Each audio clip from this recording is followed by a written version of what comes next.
Hey, what's happening, everybody? Ray here. Quick video here today to talk about something I was thinking about, I had a theory about, as far as the Final Fantasy VII Remake stuff goes. It's something I don't see people talking a lot about. If you're talking about, like, time travel and changing the future and the past, and what a lot of classic science fiction has gone into about it, and what a lot of, physicists and things like that have commented on, too. Basically, it breaks down like this. If you're looking at the narrative, the ending of Final Fantasy VII, and the whole overarching theme of the game, it depends on two basic factors if you're thinking about the theory of time travel and changing what is going to happen in correlation with what has already happened and what is presently happening. Linear time and string theory.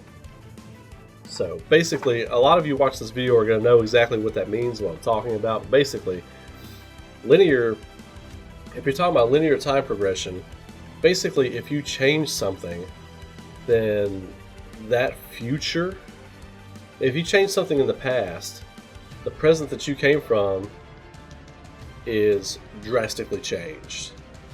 The future of that world drastically changed. If you change something that correlates through different points in time in one basic spot, one breaking point, and it has ripple effects throughout that timeline, that everything in that timeline will change. Now, how does, string theory, basically how does string theory work in opposition of that? Well, basically string theory is like if you change something, then you've created like another ripple, another string from that point. Like, let's say there are billions and billions and billions of different parallel universes, and each parallel universe is stemmed off of a choice, a decision that something or an animal or something is made. Fly this way, fly that way, butterfly effect, all that kind of stuff. When you talk about alternate timelines, that's what you're talking about. When I see people saying stuff like, well, that's an alternate timeline with Zack, you're talking about string theory. And the reason I've been kind of thinking Square's not going in that way is because then you get into a really, really, really complex and convoluted narrative for a narrative that can already be kind of complex and convoluted. So I think that's why, my opinion, just explaining it real quick, why I don't think they're going to use string theory. They're not going to use alternate universes and stuff like that, alternate timelines, like the Marvel Cinematic Universe. They use different timelines. DC Comics, they string theory. They use different alternate timelines and things like that. I don't think Final Fantasy VII is going to do that with the direction the narrative is going to go. I think they're going to use a very linear time projection. So basically, everything is one timeline. Everything you have seen, everything that we're all of us out there are theorizing on, we all have different theories, and they're all really fantastic because they're, if you were to take the best of everyone's top theories and put them in a blender, you would have something mind-blowing if it could work. You know what I mean? That's why this is a really fun time right now to talk about these things, because it does bring conversation, it does cause speculation. But I think they're going with linear time progression. What we see of Zack and Cloud, and I've seen some people in the comments saying, well, that's not the point where Zack dies. We haven't seen that point yet in that flashback. Yes, we did. When he takes out all those soldiers and he's leaning on his sword, that's when he gets gunned down in Crisis Core. That's what the storytellers are wanting. That's where they're wanting to take us right now. And he says, "Was that all of them?" That's the storytellers telling you he survived. They're not going to paint a big red herring like that on a cliffhanger that have it come back that he's really dead, like somebody really shot him after that. That is storytelling suicide. That is storytelling suicide. That will take everybody out of your story. And professional storytellers know this. Writers, comic writers, game scenario writers, whatever. They know the basic elements of storytelling and what is foolish to do and what is good to do. And something like that would be foolish to do. So you are leading everybody to believe Zack survived. Aerith, not a time traveler.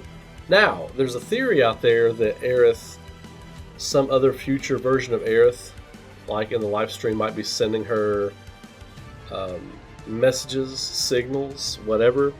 If that's the case, that's probable.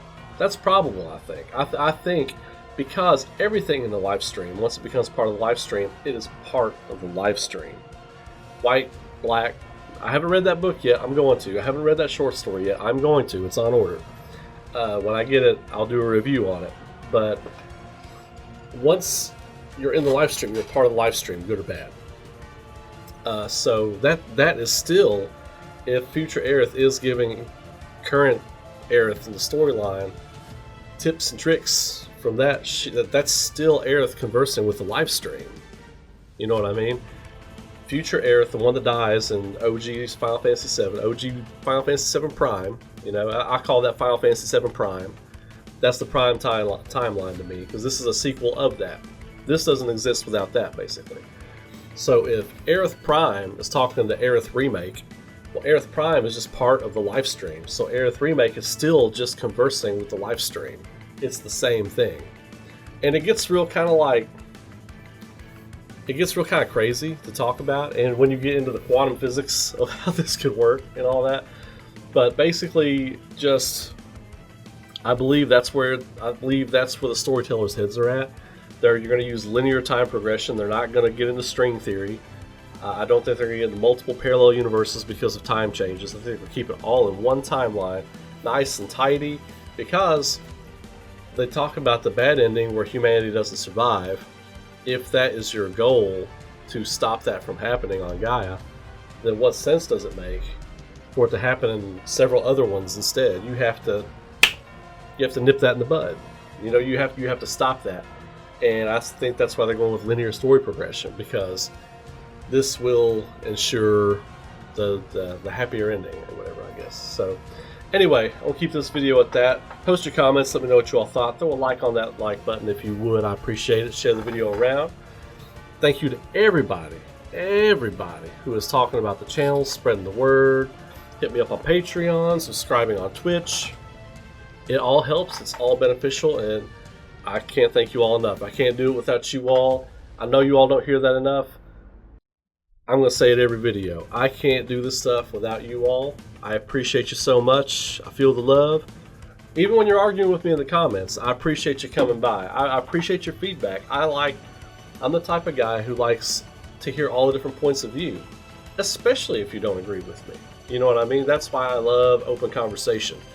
I'm old school. I like an open conversation. I'm a conversationalist. I like to talk to you all about different theories, conflicting opinions. Not that I'm trying to change your mind, or not that you're trying to change my mind. I just like to hear the different angles and the different points of view. So I think this is a great time for the Final Fantasy community, for gaming community in general. So keep it coming. Keep them coming. I appreciate all the feedback, all the love. Y'all have a great night. Keep rocking. More content coming all week. Be a new piece of content every single day this week. I will catch you all in the stream tonight. Y'all take care, and I'll catch you later.